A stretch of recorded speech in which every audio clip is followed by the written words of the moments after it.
Well, the common thread between the many accusations coming out in recent weeks is almost all of them involve men and women who work together. So naturally, many offices and workplaces have a heightened concern about sexual harassment.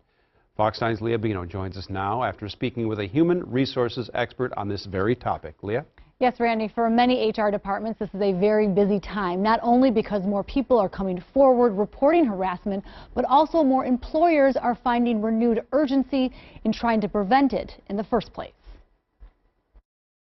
I think it's going to be great. I think it's going to be, a different world for our sons and daughters. More than 20 years as a human resource consultant, Karen Gregian calls this a unique time. What seems like a tidal wave of sexual misconduct accusations making headlines has led to a certain level of paranoia in many professional settings. I've talked to people recently, some men that have said, what can I say and what can't I say, Karen? I mean, as far as what is acceptable and what's not acceptable at work. Gregian believes at minimum companies, regardless how big or small, should have a clear sexual harassment policy in place and annual training.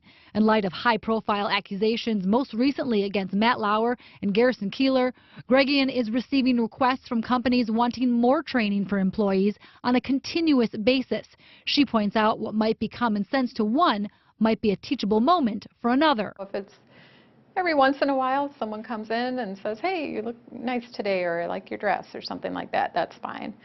But if it's every day and it's accompanied by, prolonged staring and, just makes the other person feel uncomfortable, that's where I would say that could lead to a charge of harassment. In the same breath, Gregian says if you doubt the appropriateness of your comments, reserve them altogether. She believes the culture change of what's now tolerated in the workplace is undeniable. There's a lot more diversity. There's a lot more women in higher level positions that maybe in the past they would be willing to kind of look the other way or put up with certain behavior, and they're not putting up with that behavior anymore. Gregian adds her general rule of thumb is this: if you wouldn't say it to your mom or your sister, don't say it at work.